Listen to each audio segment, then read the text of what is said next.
श्री कृष्ण गोविंद हरे मुरारे, हे नाथ नारायण वासुदेवा। श्री कृष्ण गोविंद हरे मुरारे, हे नाथ नारायण वासुदेवा।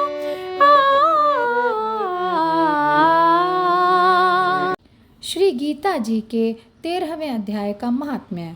श्री नारायण बोले, हे लक्ष्मी, अब 13वें अध्याय का महात्म्य सुनो। दक्षिण देश में हरिनाम नगर था। वहाँ एक व्यभिचारिणी स्त्री रहती थी। वह व्यभिचार करती और मांस मदिरा खाती थी। एक दिन एक पुरुष से उसने वचन भरा कि अमुक स्थान पर मैं तेरे पास आऊँगी, तुम वहाँ चलो। वह पुरुष किसी और वन में चला गया और वह स्त्री उसे ढूंढती ढूंढती हैरान हो गई, पर मनुष्य ना मिला। वह भूलता फिरता था। वह गणिका थक कर उसका रास्ता देखने लगी। देखते ही देखते सारा दिन व्यतीत हो गया, मगर उसका प्रीतम न आया। सांझ होने लगी तो वह गणिका प्रीतम का नाम ले लेकर पुकारने लगी।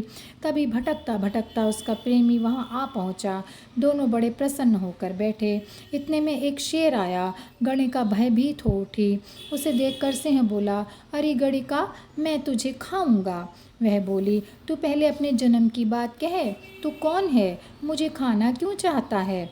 तब सिंह बोला, मैं पूर्व जन्म में ब्राह्मण था, झूठ बोला करता था, बड़ा लोभी था, जुआ खेलता था तथा दूसरे का धन हर लेता था। एक दिन प्रभात के समय घर से उठकर चला तो मार्ग में गिर पड़ा और गिरते ही देह छूट गई। यमों ने पकड़ लिया और धर्मराज के पास ले गए। देखते ही धर्मराज ने हुक्म दे दिया कि इसी घड़ी इस ब्राह्मण को सिंह का जन्म दे दो।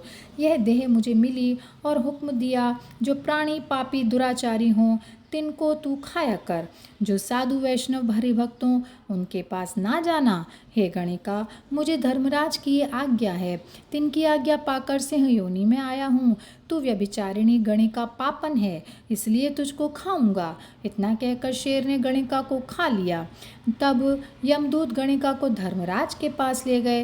धर्मराज ने हुक्म दिया, इसको चांडालिनी का जन्म दे दो। श्री नारायण जी कहते हैं, हे लक्ष्मी, उसने गणिका की देह त्याग चांडालिनी की देह पाई।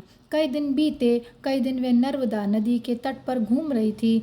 वह वहाँ क्या देखा कि एक साधु गीता के 13वें अध्याय का पाठ कर रहा था। उसने सुन लिया। जब अध्याय पढ़ के भोग पाया तब चांडालिनी के प्राण छूट गए और उसने देवदेही पाई। आकाश से विमान आए, तिन पर बैठ के वह वैकुंठ को चल दी। साधु ने पूछा, अरे तूने कौन पुण्य किया है जिसके करने से वैकुंठ को चली है। चांडालिनी ने कहा, हे संत जी, इस पाठ को श्रवण कर मैं देवलोक को चली हूँ। तब पार्षद को कहो कोई ऐसा काम करे कि जिस सिंह ने मुझे पूर्व गणिका के जन्म में खाया था उसको भी साथ ले चलो। तब उस साधु से प्रार्थना की कि हे संत जी, गीता जी के एक श्लोक के पाठ का फल उसके निमित्त देओ जो सिंह का उद्धार हो जावे। तब उसने उस पाठ का फल दिया और तत्काल उस सिंह की देह छूटी और उसने भी देवदेही पाई। दोनों विमान पर बैठकर वैकुंठवासी हुए, परम धाम को प्राप्त हो गए। तब श्री नारायण जी ने कहा, हे लक्ष्मी, यह 13वें अध्याय का महात्म्य है। प्रीति के साथ पढ़ने की बात का तो कुछ फल कहा ही नहीं जाता। अनजाने से भी पढ़े तो भी मेरे परम धाम को प्राप्त होता है। और यहीं पर ही महात्म्य समाप्त होता है। जय श्री कृष्णा, जय श्री कृष्णा, जय श्री कृष्णा।